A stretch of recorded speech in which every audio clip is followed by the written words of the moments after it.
Hey, good morning, high school basketball fans, and welcome to our long-awaited season premiere of the Upstate Hoops Podcast here on FingerLakes1.com.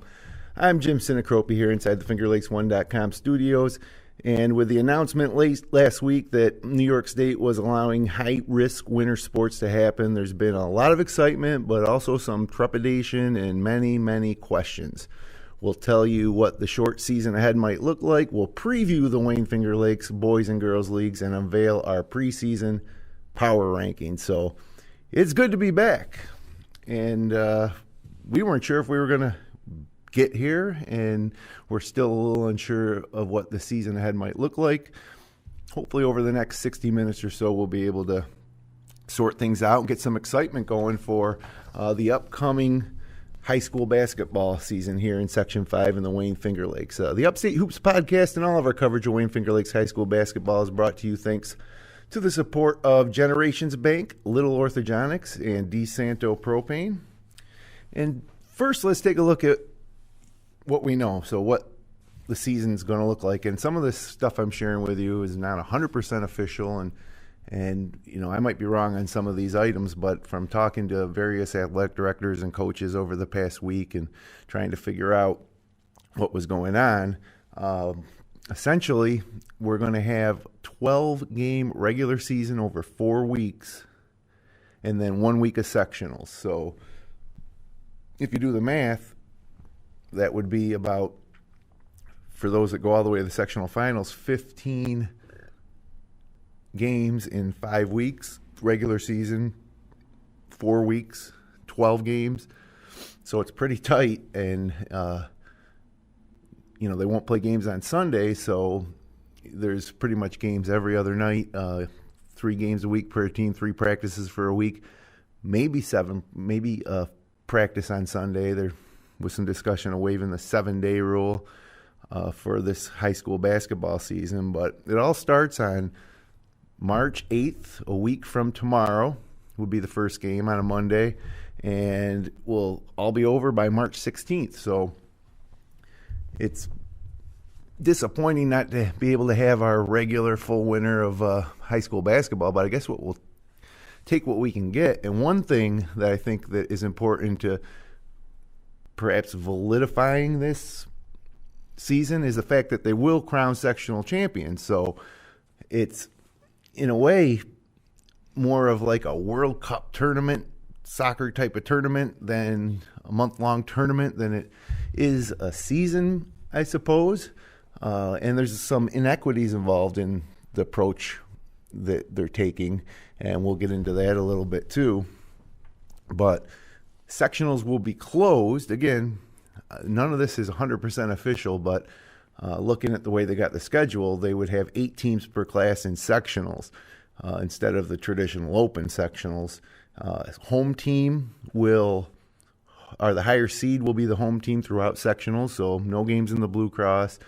The rare time there may be a neutral court would be when a team is 75 miles or more away from the team that they're playing.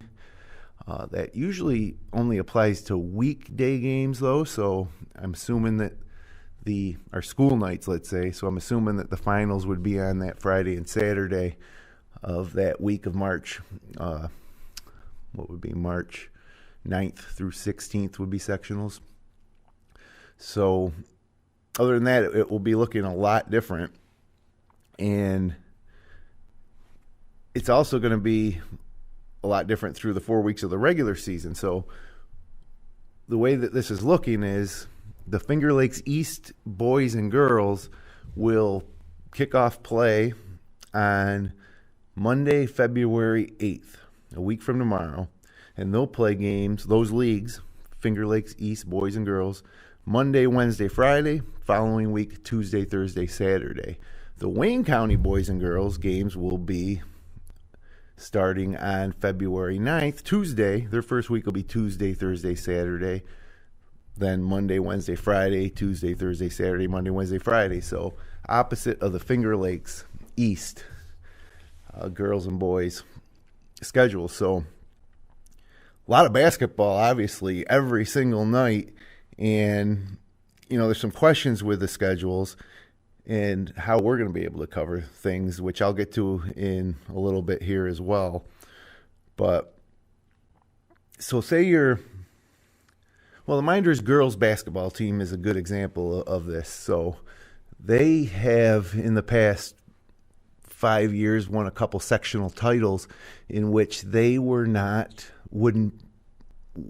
of them I know they wouldn't have been the top 8 seeds. So if it was the way it was this year, they wouldn't have even qualified for sectionals, but yet they won sectionals that year. So you wonder how that could happen. They play in the Finger Lakes East, they're one of the smaller schools in the Finger Lakes East. Finger Lakes East girls, tough league. It's going to be a tough league this year, but they're in Class B2, so they could go through their league schedule with a losing record, get into sectionals and make a run. Those types of things aren't going to happen this year, so it's going to be tougher for a team like the Minders girls to get into sectionals, let alone win sectionals. And but there is a lot of differences, too, in who's in what classification. We'll talk about that as well today. And then there's the question of independence. So under this, leaving it to the leagues for scheduling, the independents don't have anybody to play. So schools like Wellsville, a lot of Rochester private schools, North Star Christian. So I don't know what they're going to do. I don't know if they can arrange games between each other. I know some of them are opting out of the season. So there's no perfect answer.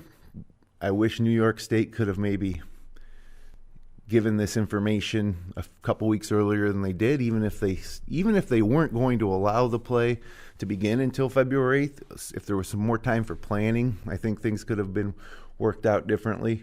What I thought would have been, I would have thought go for an open sectionals because of the short regular season. At least everybody still, no matter what league they're in or how tough their schedule is versus another school in another league, would get a shot at sectionals, and maybe go with just an 8-game regular season, also leaving a little wiggle room for things like snowouts or, COVID restrictions. So, positive tests within a team could essentially derail their whole season when you consider the quarantine period and then the bounce back period after a quarantine where you're missing practices and games to get enough practices in to qualify for games.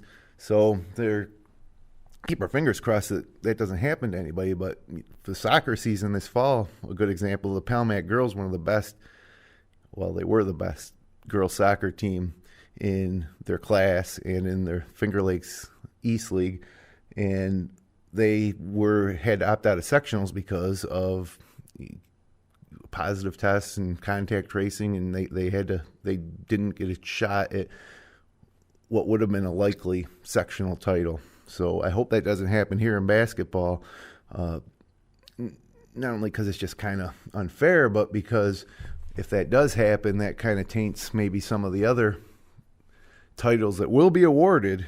You're going to bring a block back to your school. You're going to put a banner on your gym. So that's a lot to play for. And when looking at the storylines now for going ahead this year, now that we know they're going to play, I was most relieved or pleased that they were doing this because of the fact that a lot of seniors that we've watched over the years here on Finger Lakes, when we weren't going to get to see them again, worse than us not seeing them was them not just getting the opportunity after all the hard work and all those years of travel basketball and rec basketball and practices, and to not be able to show out their senior year. So while it's not a true full season, and it's certainly going to have an impact on like 1,000-point scores, if any of these guys break that 1,000-point barrier this season, I think it means a little more than maybe those that did in the past, given the fact that there's much less games. But anyway, seniors like Devin Martin from Geneva, last time we saw him and his teammates was the last game that was played in Section 5 prior to everything being shut down. And they've won the Class B state playing game against Avon in a game that was on FingerLakes1.com. And that was it. So good news, they end their season with a win, which many people don't do after winning the sectional title in a barn burner against Waterloo in the Blue Cross.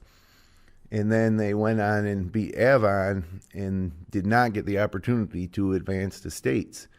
And then on that same night, I was calling the Lions Calmum game in Newark with Kevin Korzaneski in the game that Calmum won. So the Calmum should have been advancing in Class C to states.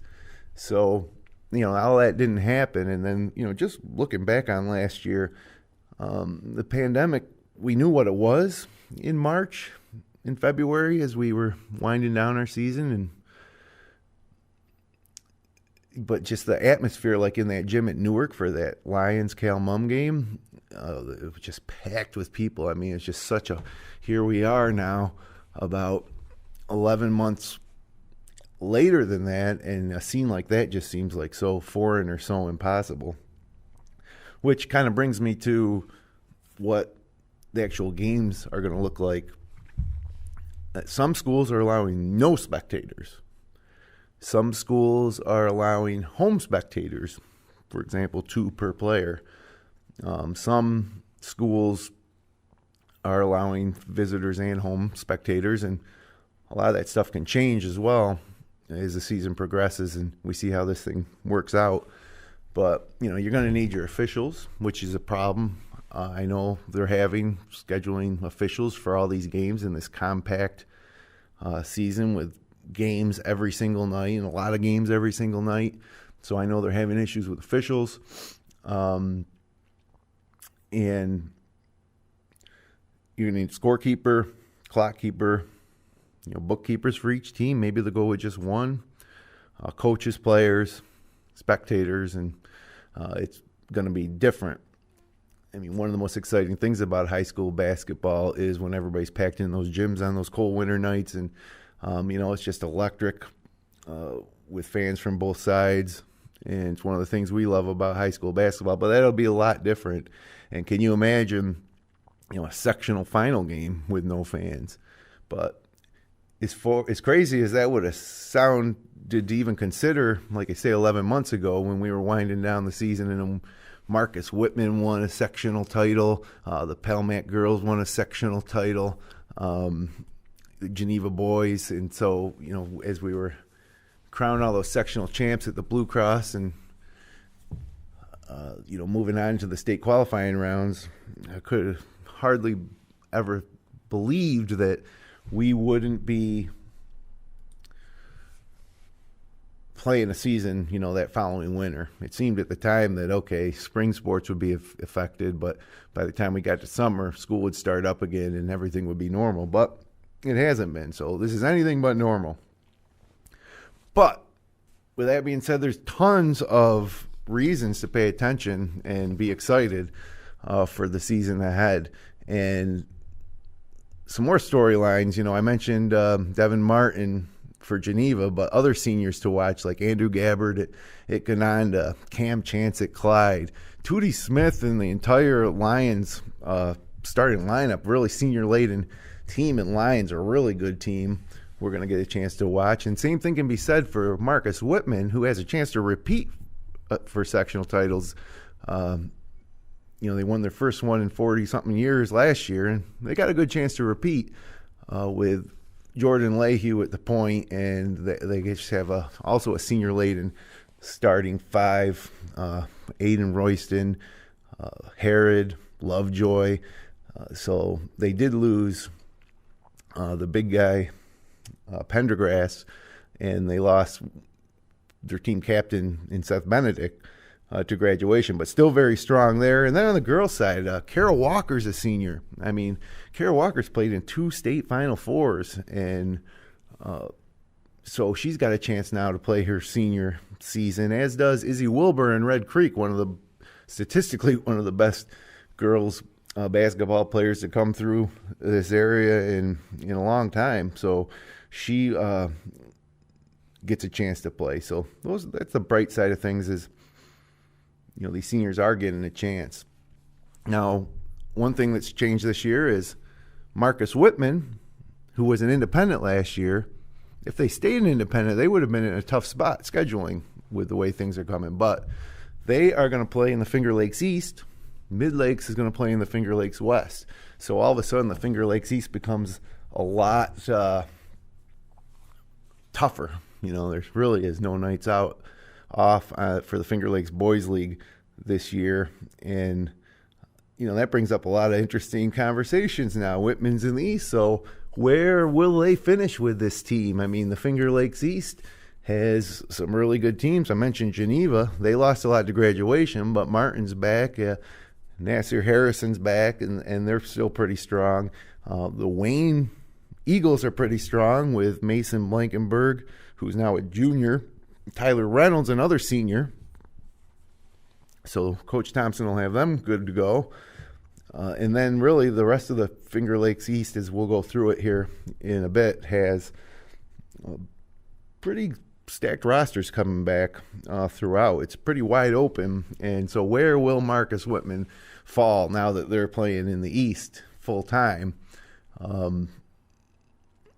I would say 3rd or 4th, but that's been a bone of contention, a conversation, I guess, that we've already had here at within the FingerLakes1.com sports team. So that will certainly be interesting to see. Lions gets a shot at a 4th straight sectional title this year, and prohibitive favorites, I would say, right now.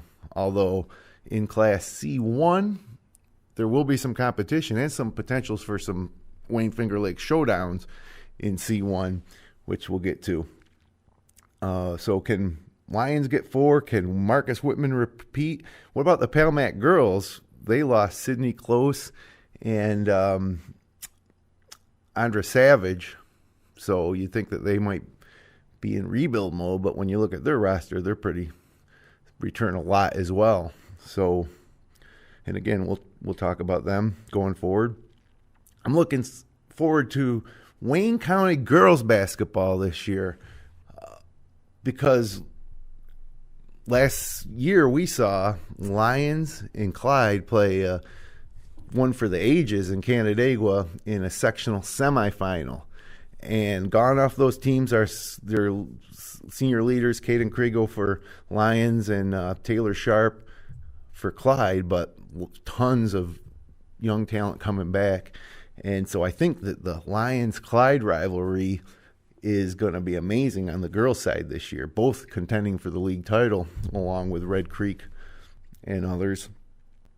So no girls' teams for Naples or Marion this year. And really, we're about 7 days away from tipping things off. So I got power rankings for you.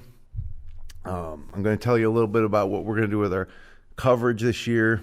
So hang tight. We're going to step aside for about 60 seconds. And when we come back, it will be, we'll go through each league here in the Wayne Finger Lakes as you're listening to the Upstate Hoops Podcast on FingerLakes1.com.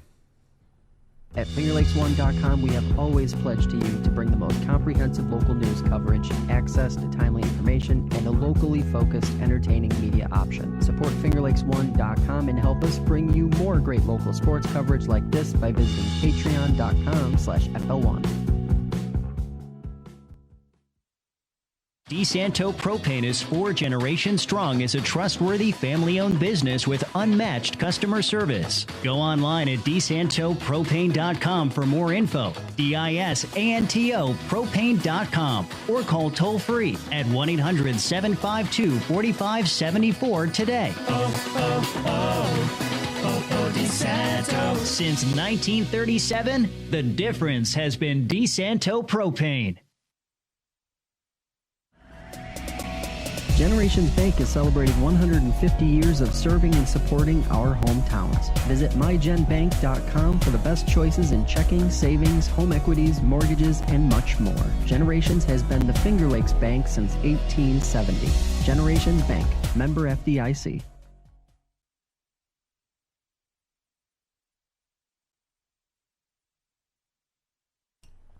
Welcome back inside the FingerLakes1.com studios. I'm Jim Sinacrobi. This is the Upstate Hoops Podcast. Can you believe it? So we're back. Podcast going to continue. We'll probably take next Sunday off. Oh, maybe not. We might do something. But with games starting the next day, then we'll pick it up and have a podcast for you every Sunday through this short season of Wayne Finger Lakes High School basketball. So... You know, at FingerLakes1.com, we do about, what? Last year we did 48 games. The year before, 52. So we cover a lot of live games. And I know a lot of people get excited when we come to their gym and highlight their team. And we love to follow some of these teams straight through to their sectional titles. And, you know, we love it. We get excited for winter around here because it means high school basketball. But we haven't really decided exactly what we're going to do this year. And I got to be honest, we're leaning towards opting out of live coverage of games for this season. And, you know, I'll be honest with you, there's a lot of reasons why. One reason why is I mentioned all those games we do. That gives us an opportunity to see so many different teams on the boys and girls side. And this year, you know, let's say we were to do 3 games a week, which would be, you know, in our busiest weeks last year, we would do 3, but mostly, you know, it would be 2 or sometimes 1 game a week, depending. Even with doing that many, it's only 4 weeks, we're not going to be able to see all these teams. So there's going to be some teams that would be disappointed, and we'd be disappointed not to be able to see. But even some of the teams that you know that we would follow, whether it be Lions or some of the action in the Finger Lakes East, those teams, we'd only get to see them like maybe once or twice, like twice maybe for the most. So that is something that's a little disappointing to think about. We're having trouble trying to figure out how we're going to staff these games too in this short season. And, you know, I'll be honest with you, one reason why is my daughter plays JV basketball. She played JV basketball last year as well. But I'm not going to miss one of my daughter's games. So what that means is this every single time there's a Finger Lakes East boys or girls game, I'm going to be at my daughter's JV game. Monday, Wednesday, Friday, week 1, Tuesday, Thursday, Saturday, week 2. And so I wouldn't be able to, you know, even if we did staff it up with others, you know, I wouldn't be able to serve as a backup. And, you know, there's others people on our team that have the same situation where they have a kid playing. And the difference between this year and last year is, or a normal year, is that my daughter played JV basketball last year. I saw every single one of her games, and I still covered and called a lot of games on Finger Lakes 1 because over the course of the season you can find those spots, you know, where games that aren't on the same day that my daughter's playing for Minders, and that's just impossible this year to do, really. So that's one reason. Another reason that we're thinking of opting out is every single school is live streaming their games. So our coverage could actually be better overall in that we can watch every game. We can create highlight reels from games. we're even considering doing like an NFL red zone style broadcast a couple nights a week where, we bounce around from game to game and watch the end of the close games together. So we're kicking around some ideas on that end. And then there's a chance that we could also come back and do sectional games live if there's a need for that or a desire for that. So that's kind of where we're leaning. Not really going to make a final decision until Monday or Tuesday of this upcoming week. And it is a tough decision. We love calling games. But like I said, every single school should be live streaming their games. So that's going to be pretty cool just to have every single game at our disposal. So whereas when we were at a certain game last year, that would be the one game we'd see. And then, to come home at about 10:30 at night and maybe see some scores. But now we actually might be able to, sit home and watch all these games, which should be fun and exciting to do. I should say that, some of our sponsors have stepped right up. We immediately, when we found out there's going to be a season, called our sponsors. A lot of them have been loyal sponsors for years, like Generations Bank and Little John Orthodontics, DeSanto Propane, for our lumber, Finger Lakes Insurance, among others. These are some of them that we called that they committed to us, said, yeah, we're in. We just wanted a commitment. We didn't even really have a ton of details as to what we were going to do or how many games, but they were committed. So if we do move forward, we do have the sponsorships to do it.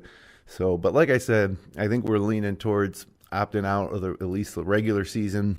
And even when we get to sectionals, there could be a situation where there is 3 games at the same time featuring Wayne Finger Lakes teams. Now, we've always tried to broadcast every single Wayne Finger Lakes team playing in a sectional semifinal and a final. And you could do that when the boys are all at the Blue Cross, so can't play 2 games at the same time in the same court.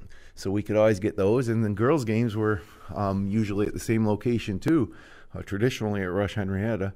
So we were able to literally cover every single team in sectionals once they got to the semis from the Wayne Finger Lakes leagues. And that's just going to be something that is probably going to be impossible to do this year. So we'll see what happens. We'll see how it shakes out after the 4 weeks. But was pleased, like I say, their sponsors had stepped up. And, one other reason perhaps why we would opt out is just not being a little unsure of the regulations. Now, most of the people I've talked to, athletic directors, have said, we'd love to have you. Just let us know. We would bring a smaller crew, maybe a 1-camera shoot instead of 2 or 3 cameras like we do for some games. But, again, that's a decision we'll be making in the next couple of days, but leaning towards opting out. But, again, replacing that with better nightly updates, with video highlights from around the leagues, and maybe a couple webcasts in the NFL Red Zone style where we're bouncing around from game to game and showing you, the endings of these close games. I mean, that will be exciting when you think about every Wayne Finger Lakes every Finger Lakes East and West boys and girls team playing at the same time next Monday night to kick off the season.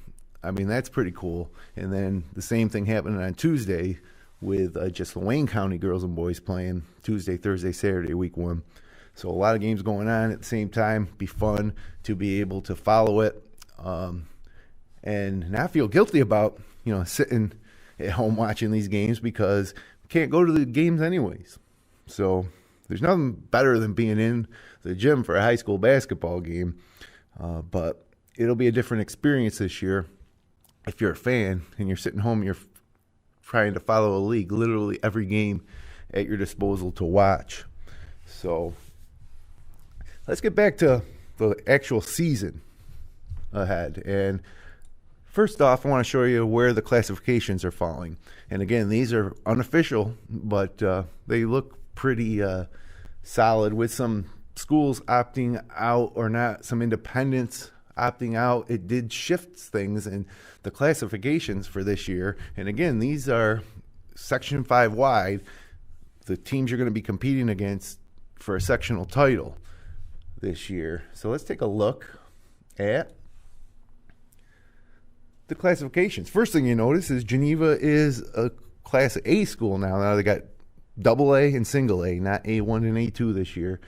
And that is going to make Geneva's attempt to repeat as sectional champs much more difficult. Now, they did win Class A2 in 2014 when Brian Miller was coach.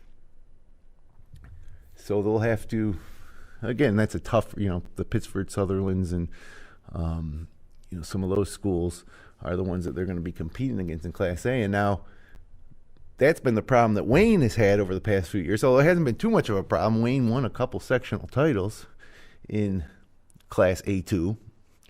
But now Wayne is in B1 with their Finger Lakes East rival, Newark, and also Pelmac. And now Finger Lakes West, Mid Lakes. So Wayne has a really good shot to bring home another sectional title this year. As does Newark. And then you look at B2, and you got the Waterloo boys and girls. Now, this is the other thing, too. These are classifications also count for the girls. So in B1, you got Mid Lakes and Kara Walker and her sister Callie Walker with a shot at B1, with the rivalry there being Pelmac girls from the Finger Lakes East. And I believe the Mid Lakes girls are staying in the Finger Lakes East, although not sure about that. I would hope they would be. B2, I mentioned Waterloo, Penyan Minders, North Rose, Wolcott, and Williamson. Quentin Norris, senior year, I believe, at North Rose. But on both the boys and girls side, there's some rivalries there. I like the Waterloo girls as a favorite in B2, but the Penyan girls are tough with the Harrison twins, and they have a lot coming back. The Waterloo program for the girls is really primed up. Still young, but I think Mackenzie Barber, senior this year. Hold on a second here. I got some notes.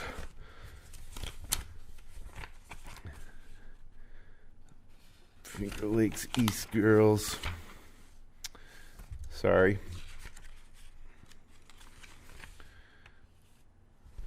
Yeah, so you got, for Waterloo, Allie Smith, Mackenzie Barber seniors,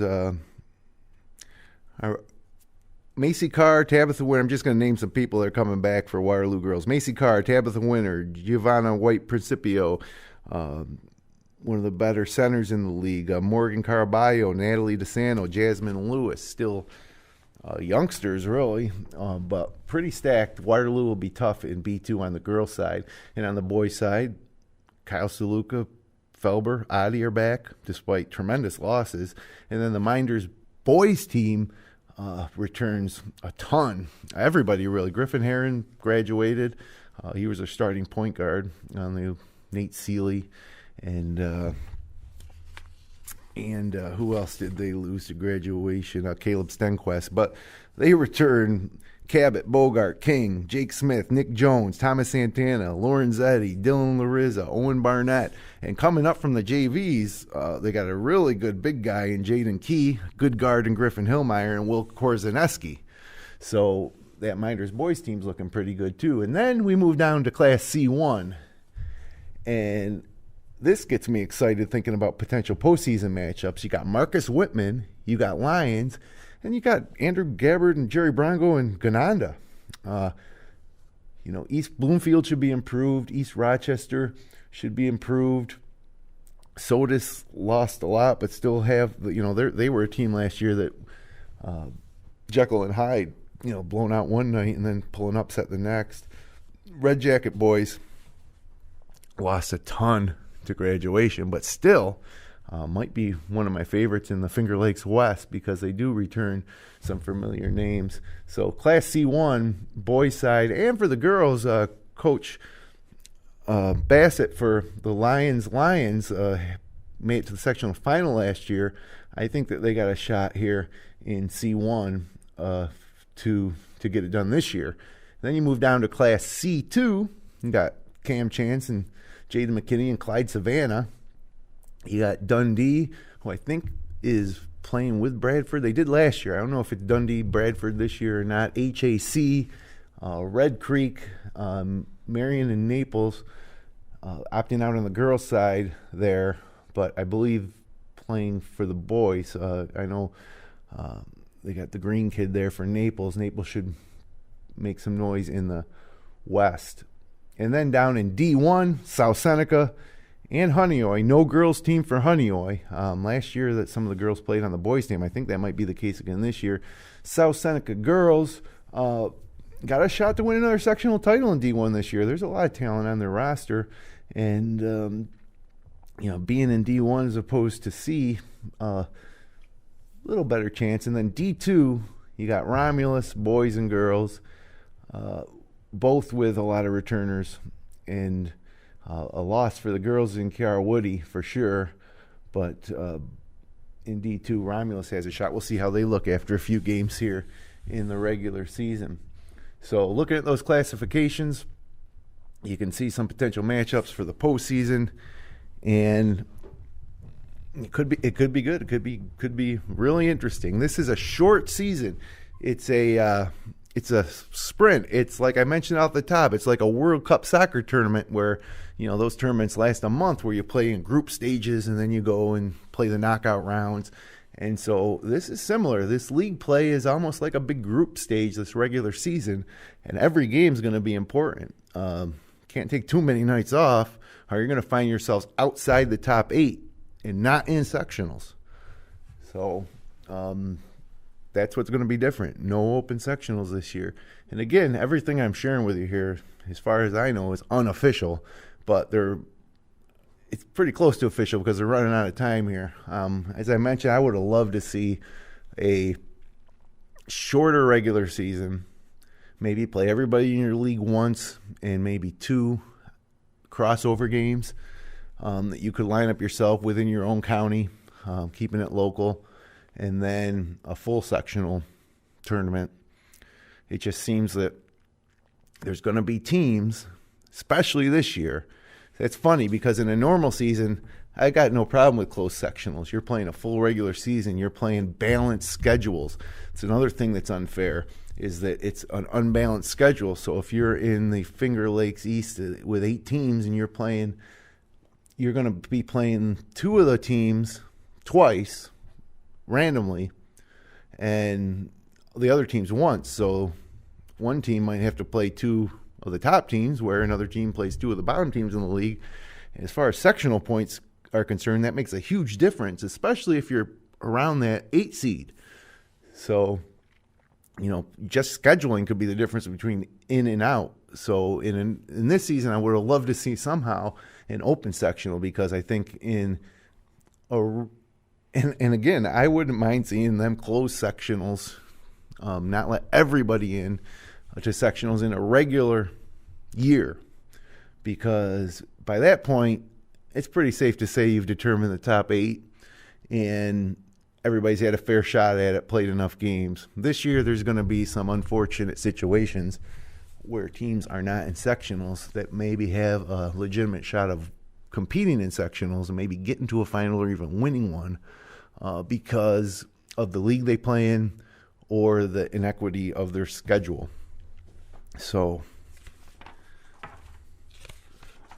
but with that being said, we're crowning sectional champions. To me, that was very important, because if you don't, then it's not a real season. That's the goal of every high school basketball player. Well, I shouldn't speak for every high school basketball player, but I think the goal of most high school basketball players is to be able to get that banner in their gym, secure their legacy at their school with their name on the wall, trophy in the trophy case, saying, yeah, we won that sectional title my senior year, and that's something that is there, forever. So sectional titles are the goal, and of course there's no states this year. I think there's 1 or 2 teams that, maybe 2 or 3 teams that maybe have state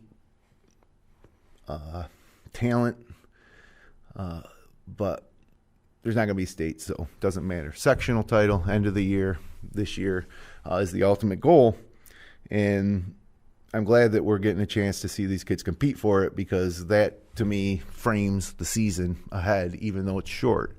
And there are a lot of good things to a short season. Like I say, every game's going to matter. Ton of games. If you're a high school basketball junkie, this is going to be amazing, although a bit of a disappointment that you won't be able to actually go and watch any games, because I know a lot of guys that will go to various gyms to watch different teams just because they know it's going to be a good game or a good matchup. But this year you'll be pulling them up on your TV, laptop, tablet, computer, smartphone, watching games from home, and maybe watching some Finger Lakes 1 red zone. What would we call that? Maybe basketball night in the Finger Lakes, something. But we're working on that as an option as well. So I have power rankings for the boys and girls. I'm going to give those to you at the end of the show, and we'll release those every week as well. But first, let's just run through some of the leagues, league by league. Let's start with the Finger Lakes East boys. Now, I'm going to give you some predictions too. So it's really tight at the top, but I think I got to give the nod to Bill Thompson's Wayne Eagles in the East. Not the biggest school as usual. Again, they're Class B1 and Geneva's A, but very close. But, Tyler Reynolds, fantastic player in his senior year. Mason Blankenberg should have not that last year wasn't a breakout year. I think he broke out, but, this could be a really good year. He got a lot stronger.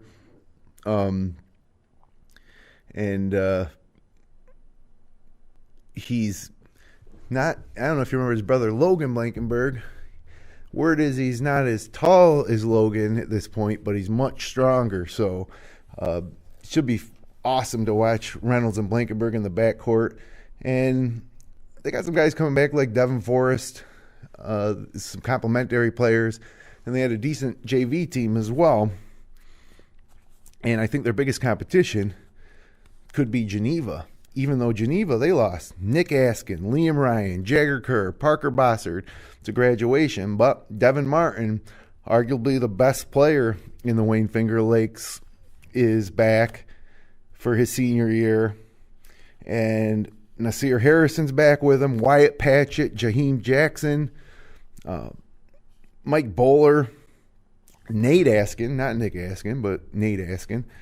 Curtis Dennison, 6'5", Anthony Torres, guard coming up from JVs.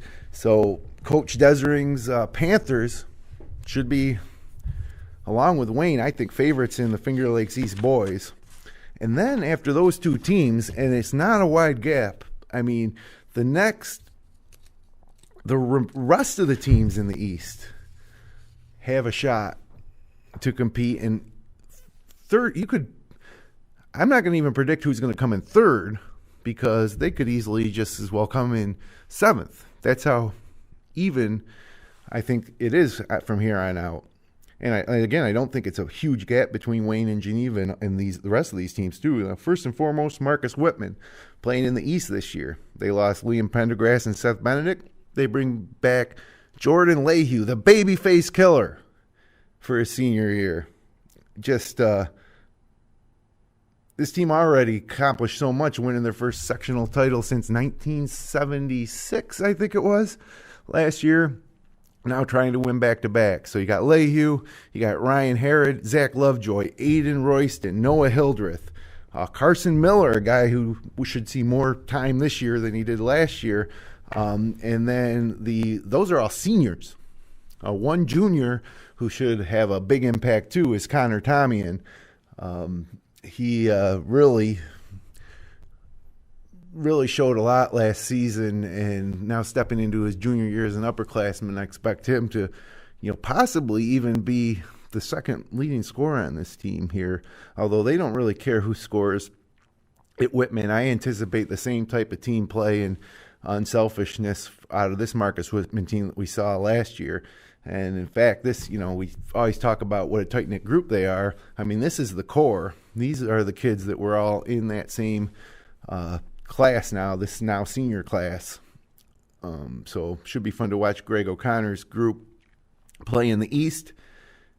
And another team that's going to be really good, Minders, with Coach Pat Praying. Mentioned they did graduate their point guard in Griffin Herron, but listen to what's coming back here. You got Jackrabbit Troy Cabot, now in his junior year, should be filling it up. One of the best mid-range games of anybody you'll see this year in the Wayne Finger Lakes. Mike Bogart, big guy, coming back for his junior year. So now these two kids have been on varsity since freshmen are now upperclassmen. And you got senior leadership too. Jared King, just an incredible motor, great athlete, will be leading the team, probably playing point. Jake Smith, Nick Jones, a couple more seniors, impact seniors. Thomas Santana's a senior. And then junior Samuel Lorenzetti, Dylan Larizza, Owen Barnett. So it's a deep, deep team. And then you add to that a kid named Jaden Key, who watched him play on JVs last year. And he may be, I don't want to say the best player on the team because this is a pretty good team, but he should fit right in there. He should see a lot of playing time, maybe even start as his first year on varsity. Tall kid, athletic, and be fun to watch him play. And then Griffin Hillmeyer, Will Korzaneski, a couple of guards coming up from JVs. It'll be interesting to see how they fit into the rotation as well. So this Minders team, I know this is a good group, and it's been maturing over the past couple of years, and this is a team that should be a contender in the East and in Class B too. Now, the Waterloo Indians, bit of a dream season last year, although it fell short of their goal of a sectional title in the Blue Cross. A 9 a.m. tip for that one. Remember that? Breakfast at the Big House, Waterloo, Geneva. Great game. Waterloo fell short after a incredibly exciting night in the semifinals in their game against Newark. We can go back and watch all those games on FingerLakes1.com as well. Might be worth watching a few this week as we get ready for the new season. And those would be two I would recommend. That Class B1 semifinal last year and the B1 final between Geneva and Waterloo. So, but gone for Waterloo and Coach Tim Darnell, Julian Ruiz, Michael Hubbard, Johnny Lawrence, Joel Kraft, Dylan McCann. They graduated. That was the core of that team between Ruiz and Hubbard and Lawrence. I mean, that was almost all their scoring. I shouldn't say all their scoring because they do return a solid trio of seniors in Kyle Saluka, Devin Felber, and Brian Oddie. So that should be enough to make them still contenders and compete. I mean, Kyle Saluka, a little bit magical. He hit a shot at the end of that Newark game that basically got him into the Blue Cross Arena. So he has that knack of hitting those big shots, and he'll probably be scoring quite a bit this season. Devin Felber, the sapling, should have a great season. And Brian Oddie, too, a ton of experience those two have gained last year playing in these big-time games. Nehemiah Williams, Ethan Reed, Trayvon Jacobson, Garrett Mueller, and Jordan Kraft coming up from JVs, Carson Hay-Snyder, Quincy Trickler. Some size in those names I mentioned, and some talent and some familiar names. So be interesting to see what Coach Darnell pulls together for the Waterloo Indians. And then you got Newark, who literally were just a couple bad bounces away from getting to the Blue Cross themselves to play in that sectional final. Coach Henry Couperis loses Devin Augusto and Josh Green. Huge losses there. Blade Case and Dustin Case also graduate. But they got guys coming back. Ray Sean Howard kind of took the league by storm in the first week or two of play last year for Newark as a freshman.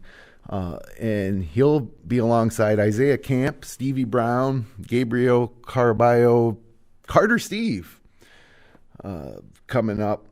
I think from the JV team, a lot of people are excited about Carter Steve, and then, or is it Braden Steve is coming up. Carter played last year, so Carter should be going into his senior year this year. Braden Steve might see on varsity this year.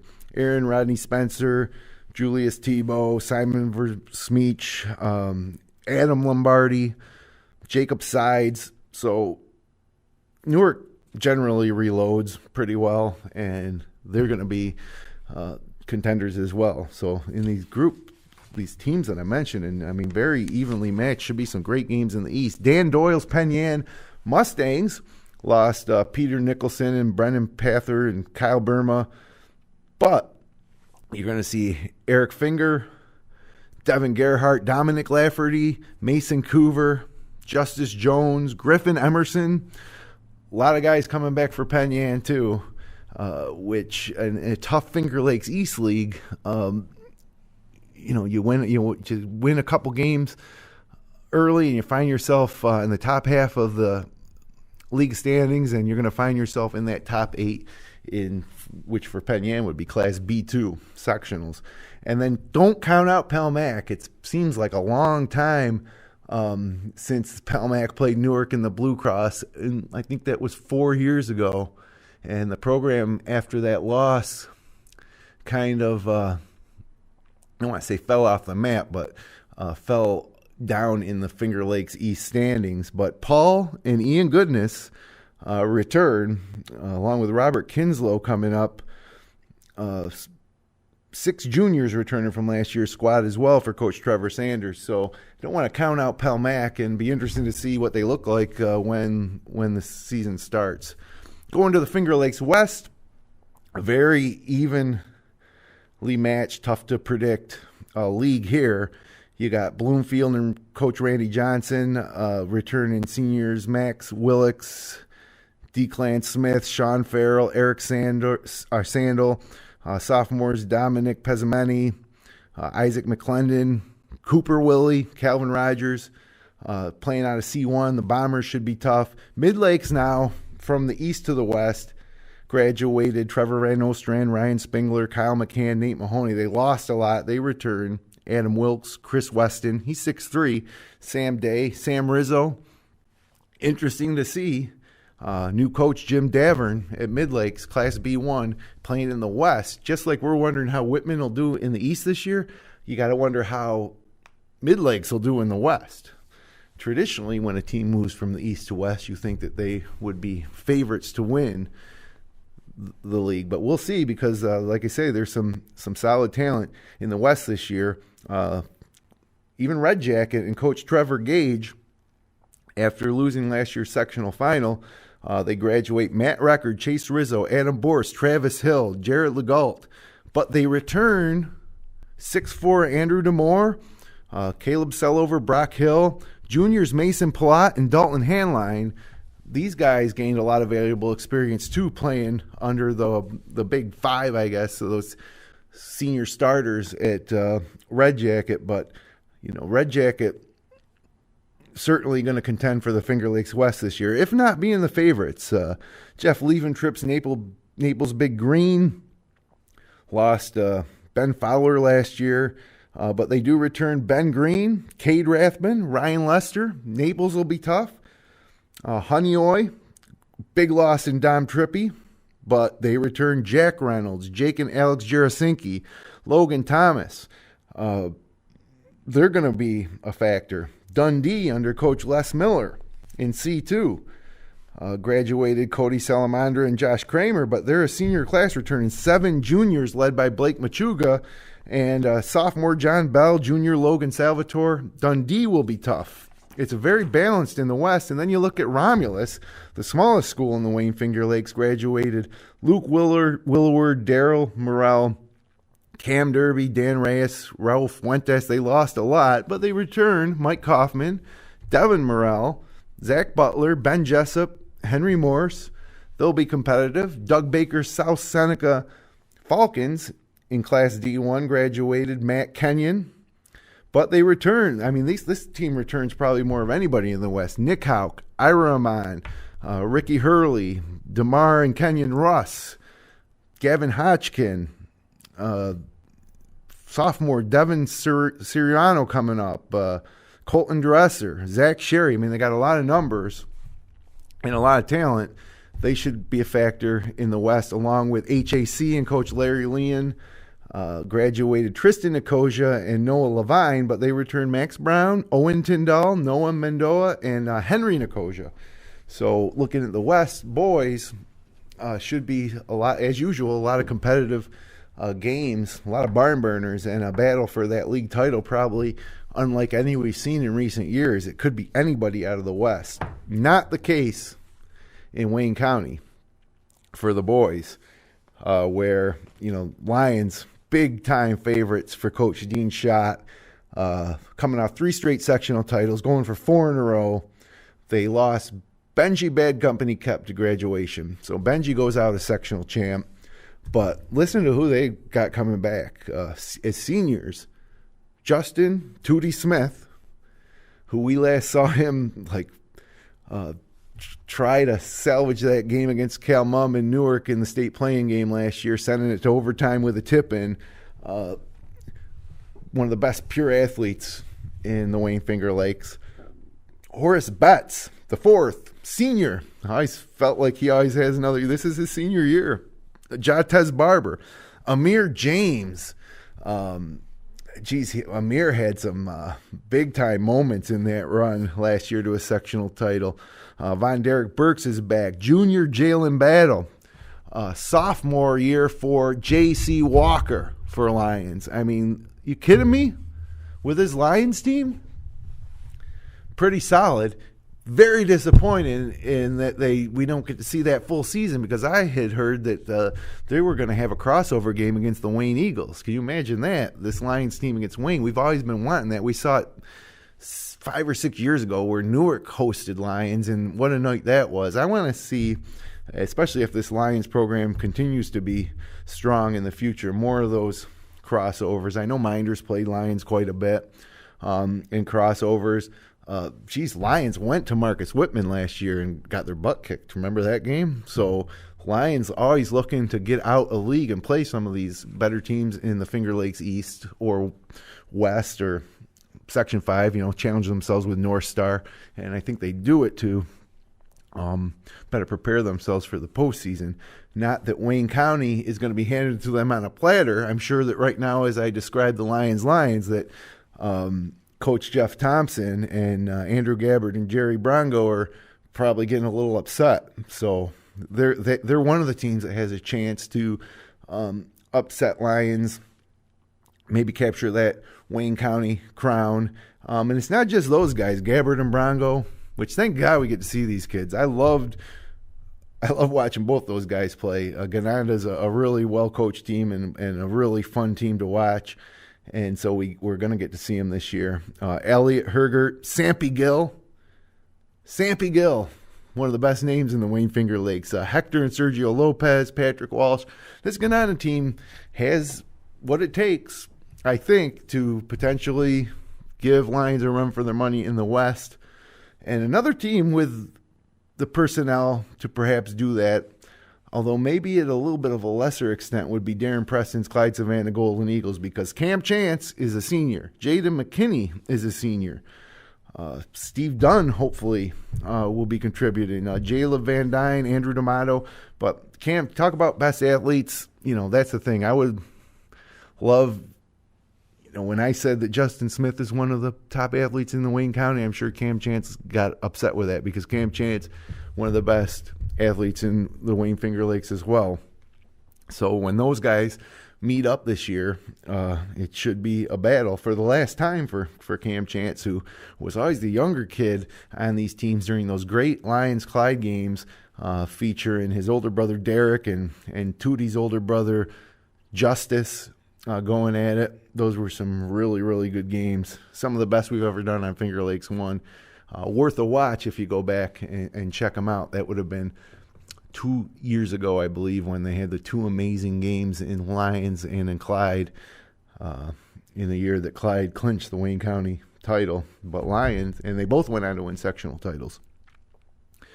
East Rochester, Coach Patrick Walsh returns a lot.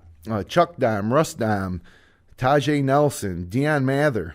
They got 6'7" Jackson Peters coming back, who we saw. East Rochester could surprise. North Rose Wolcott returns Quentin Norris, Cameron McCann, Christian Scarborough, Gordie Howe, Junior Evan Scarborough. Sodus and Coach Kevin Hawk. Graduated Marquise Burton, John Molisani, Larry Turner. A lot of loss there, but coming back, Marcellus Burton, Jalawan Ortiz, Jameer Chandler, and Junior Amonte Jones. Williamson returns Andrew Brandt, Patsy Catalano, Evan Blankenberg, Cameron Stringer, Brian Ortiz, Junior Andrew Rivers III. Marion, under Coach Brian Race, graduated Cam Miller, Dawson Cook, and Eric Zaragoza, but they return Michael Savage, Roberto Lopez, Cole Resty, Alexander Russell, Logan Evans, sophomore Michael Phillips. Red Creek boys didn't have a team this year. If they do have a team this year, you're going to get a chance to see Jack Smith back in the Wayne Finger Lakes. I think he played for another Section 3 school last year. But, between Dan Smith, Damon Jones, they got basketball players. Cyrus Lurch, I'd love to see that Red Creek program come back under Jeremy Hurlburt, so we'll see. I'm moving over to the girls side here. Let's start with the Finger Lakes West girls. Liz Royston, assistant coach for the boys last year for Marcus Whitman, now takes over the girls program from Coach Bry Parzak, and she's got the senior version of Maddie Ryan in the middle to kickstart her head coaching career. And so the Whitman girls should be tough with Maddie Ryan, Katie Deathridge. That program has been one that's been steadily improving from year to year. We'll see what happens this year under Coach Royston. Mike Shuntz, Bloomfield Bombers should be tough. Sydney Roach, Tara Almer, Olivia Casperson. South Seneca for Coach Mott. Logan Shawless is a senior, which is crazy. I remember when she was a freshman. She should be a great senior leader along with the Fletcher triplets, Emma, Leah, and Alyssa. Junior Chloe Shawless, Alyssa Kenyon, and Sierra Babcock should round out a team that could compete for another sectional title in Class D1 and should compete for the Finger Lakes West title. Jeremy Hermance in HAC, Eliza Nicosia and Alicia Strader. Zoe Crago, Victoria Edwards, a lot of talent there at HAC. George Hodkitch in Red Jacket, they lose Sydney Close, which is a big loss. I think I said she was on Pelmac earlier in the show, but that was not the Smythe, Katie Smythe I was thinking of, not Sydney Close. Red Jacket graduates Sydney Close, who played there. I think she played about 9 years on varsity. She finally graduates, but a lot coming back for Coach Hotchkiss, including Olivia Hotchkiss, Ashley Reed, and Anna Pennard. In Dundee, Michael Straight's got a Mackenzie Cratley and Haley Knapp. That's a good duo. Every team here in the West is got a shot. Charlie Luffman's Romulus Warriors, they lose a lot in Kara Woody and Hannah Mingus, Megan Litzenberger, Scout Hansen, but Maddie Sorrencione comes back, Kiara Reese, Tazana Hines, and Honeyoy, I mentioned, no girls team this year in the West. Finger Lakes East girls,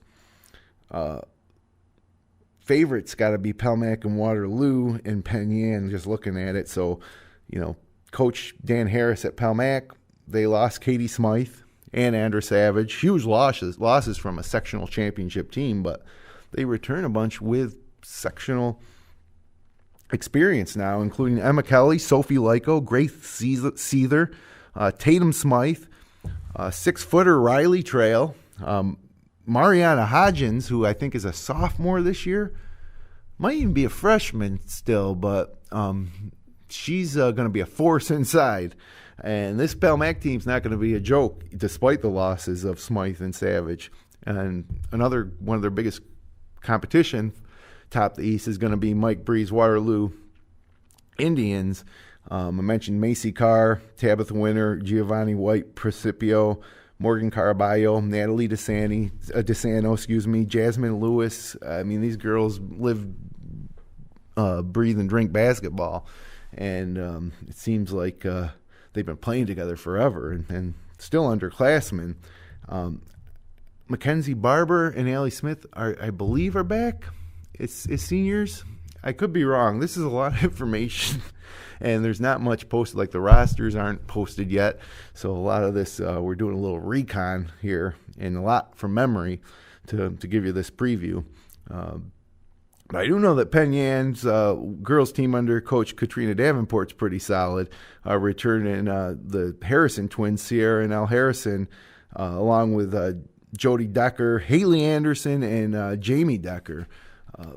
Solid girls team there, a team that lost in the sectional finals to Pelmac before Pelmac bowed out against Dansville in the state qualifier. And then, how long has it been since we've waited this long talking about Finger Lakes East girls before mentioning Mid Lakes under Coach Nate Rich? Kara Walker's a senior, 4 other seniors, including J.C. Lannon, sophomore Callie Walker. That's a pretty physically imposing squad that Mid Lakes is going to roll out there for the season ahead, and a legitimate shot at a sectional title in B1 for this Mid Lakes group.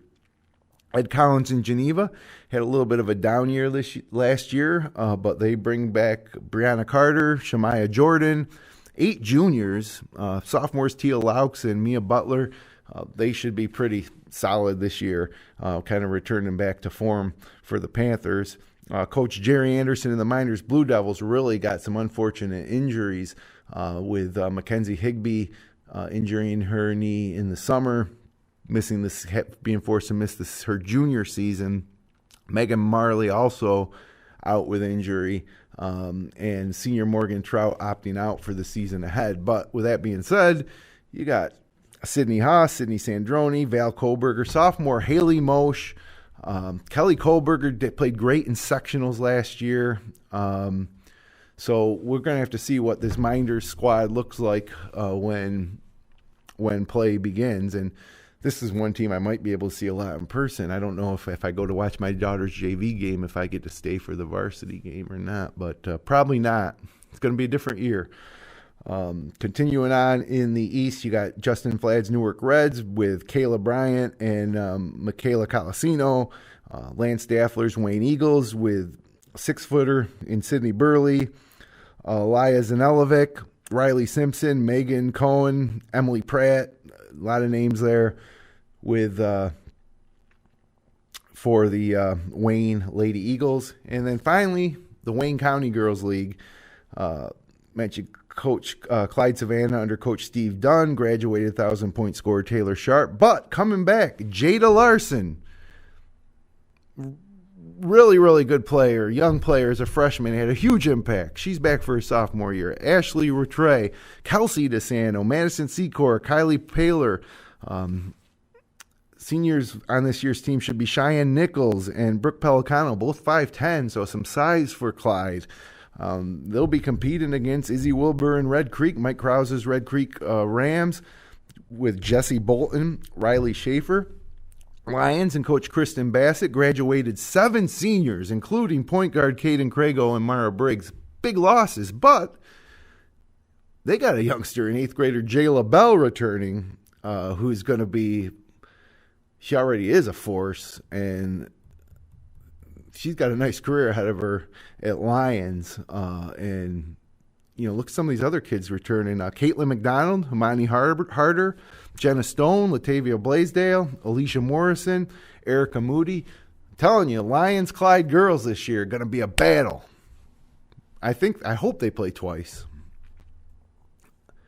East Rochester and Coach Mark Florak returns Samantha Lewis and Olivia Rashatore. Gananda under Coach Karen Mewison returns Ashley Crum and Cameron Daffler. North Rose Woolkit girls under Coach Gary Lockwood. Senior Ava Norris, Mercedes Crum, Hannah Stubb, Emma Grace Humbert. Marion opting out, I think, for the girls this year. Williamson under Coach Beth Brennan has Regan Mangos, Paige Jordan, Shylin Miller, Morgan Baumgartner, and Sodus under Coach Matt Miller Graduated 8 seniors, but returned senior McKendra Vagee, Haley Peters, and Natalie Lamar. So it's going to be good. We're having a season. We're going to roll it out there. We're going to throw it up, tip it off. And teams are going to win sectional titles. Teams are going to win league crowns. It's all going to happen quick. 4 weeks of regular season, 1 week of sectionals, and then I guess we're on to football season. So a lot of crazy things happening with high school sports, but a big relief, I think, for everybody when they found out that we were going to go ahead with high school basketball, and a big sigh of relief for some of these seniors that we're going to be enjoying covering this year on FingerLakes1.com. So with all that out of the way, I think it's time to look at our power rankings, our preseason power rankings for the 2021 season. Do you call it the 2021 season or just the 21 season? All the games are being played in 2021, but you'll be 2021 sectional champions if you win a block this year. Anyways, our preseason power rankings for the Wayne Finger Lakes girls. Let's take a look. Whoa, what's going on here? We're going back and forth. So you got a quick preview of the boys there too. But for the girls, Waterloo comes in the top spot, followed by Pelmac, and then Penyan third. Mid-Lakes fourth, Geneva fifth, Minder sixth, Wayne seventh. So you got the whole Finger Lakes East. That happens a lot, not only on the girls' side but the boys' side, where our power rankings are stacked with Finger Lakes East teams, bigger schools, generally the reason why. And then you got 3 Wayne County teams in Clyde, Savannah, Red Creek, and Lyons rounding out our top 10. And a lot of this could change after some games get played. I imagine by the first week, you're going to see tremendous movement in these power rankings for sure. So excited to see things get underway starting next Monday. Not tomorrow, but a week from Monday. So now let's kick it over to the boys. And this was a tough one, but, Lions number 1 might be there for the next 4 weeks. We went through the roster. Really talented, experienced, going to be tough to beat in Wayne County. And then you got Wayne, followed by Geneva. And I don't know how Coach Thompson or Desring feel about being up there in the top 3. I mean, it's a new season, and with a lot of turnover, I think there's going to be a lot of movement within the power rankings for the boys this year, although maybe not Lions. Lions might be up there. Who's going to upset Lions? Gananda? Clyde maybe? Because if not, they'll probably remain number 1 unless a team like Wayne or Geneva or any of these teams here that we're about to rattle off are able to, really impress us to the point where they might be undefeated and they might get more votes than Lions for number 1. But moving down, Marcus Whitman 4. A lot of controversy, I guess, within the FL1 Sports team about this. Thinking that, and it's the age-old argument, if Marcus Whitman played in the East, they would finish 7th. And I always disagreed, and I'm really high on this Marcus Whitman group. We're going to see where they finish in the East, And I think this Marcus Whitman team this year is every bit as good as last year's. I mean, they lose a little size in Pendergrass, but in a way that could almost work in their favor in the fact that they just are it's so interchangeable. The guys that are on the court are so interchangeable. Tough team to defend. We'll see how they handle rebounding in the East against some big guys. But Whitman comes in 4. Minders comes in 5. Like I say, returning almost everybody, adding some key pieces from the JV team. Coach Pat Prain is stacked. This Minders team is stacked. This Minders team could win a sectional title. This Minders team could win the East. But we'll see. Newark, number 6. Sure, a lot of guys on Newark are thinking that Marcus Whitman 4th, Minders 5th, we're 6th, really? But, again, going to have a chance to play it out on the court and make an impact and move up these rankings and get ready for sectionals. Then you got Kyle Saluka, Brian Oddie, and Devin Felber's Waterloo Indians coming in 7th. Again, tremendous losses from a team that started out in our top 3 last year. Kind of dropped down, finished strong, went to the Blue Cross, fell short, just short, thanks to a lot of poor free throw shooting from Geneva at winning that first sectional title since, I think, 1972 for Waterloo. So could Waterloo break that this year? Could they win their first sectional title since 1972? Well, sure, they're in Class B2 this year instead of B1. So you could see them in the finals against the Minders. Can you imagine a Minders-Waterloo sectional final? It's a possibility this year. Although it won't be in the Blue Cross. It will be at the higher seeds home court with no fans or partial fans. Got Gananda coming in at 8. You know, a team led by Andrew Gabbard's got to be in the top 10. And then you had Jerry Bronco and company along with that, and Gananda should be tough this year. The team with the best shot, I think, to upset Lions, along with Clyde Savannah, who you see there at 10th, led by Cam Chance and Jaden McKinney. And then 9th, we can't forget about Penn Yan. A lot of experience coming back. Again, really tough league in the Finger Lakes East. Let's see how they do.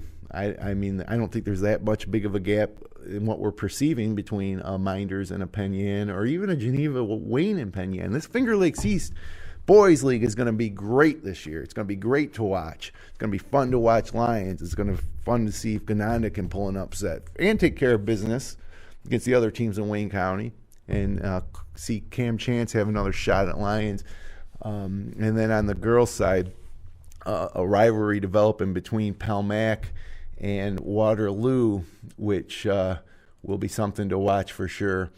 And the wide open Finger Lakes West girls, the Wayne County girls with Lions and Clyde having a true rivalry game with some youngsters in Larson and Bell.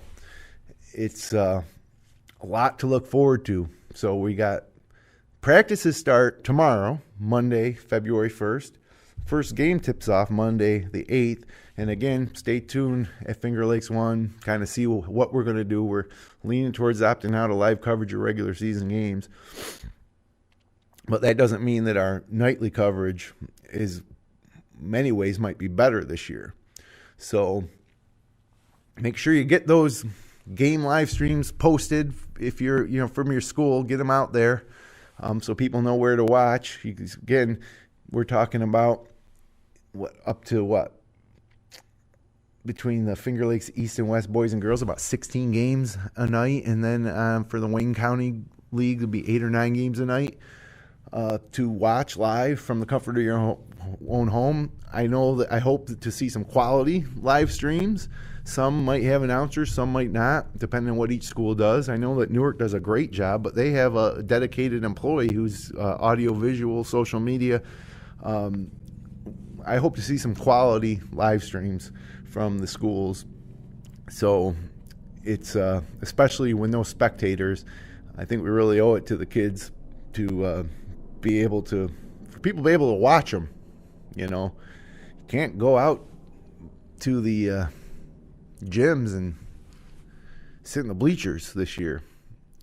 Some parents can, some parents can't. It's going to be different everywhere. So it is going to be a different season. I'm glad that you were able to join me for what's become almost an hour and a half season premiere edition of the Upstate Hoops Podcast. Hopefully, as the season goes on, we'll be hearing from some of the members of the FL1 Sports team, like Kevin Sharp and Kevin Korzaneski and Mike Alessio, and from the color commentary side. And again, we haven't decided completely what we're going to do, but look like we're going to be opting out of live streaming regular season games over the next 4 weeks for a variety of reasons that we discussed early on. So power rankings are set. The schedule is almost set, pretty much official, but not posted anywhere yet. Hopefully we see some rosters get posted, some schedules get posted. We can start planning ahead. whether we're live in the gyms calling games for you this year or not, you can every single night and morning follow the action of the Wayne Finger Lakes Leagues here on FingerLakes1.com with nightly updates and hopefully a lot more this year. So I want to thank you for joining us on the Upstate Hoops Podcast. Connect with us on Twitter at FingerLakes1. Subscribe to us on YouTube. If you're watching on YouTube, you can click that button to subscribe. Some of you are watching us on Facebook as we're simul-streaming YouTube and Facebook this year for the podcast. Our audio-only podcast is available on iTunes and Stitcher and wherever podcasts are consumed. Spotify as well. The audio version will get up there probably within the next hour. Archived episodes are available at FingerLakes1.com, and this podcast airs weekly on Sunday night on Finger Lakes TV Spectrum channel 1304. So if you're just flipping through the channels, and you come across channel 1302 and 1303, you go to 1304, and you might see me on channel 1304 Spectrum. You can also find our show, live stream games, and local news, weather, and sports 24/7 on the free FingerLakes1.com Android or iPhone app. Thanks for joining us. We're getting ready for high school basketball. Better late than never. We'll see you next time on the Upstate Hoops Podcast.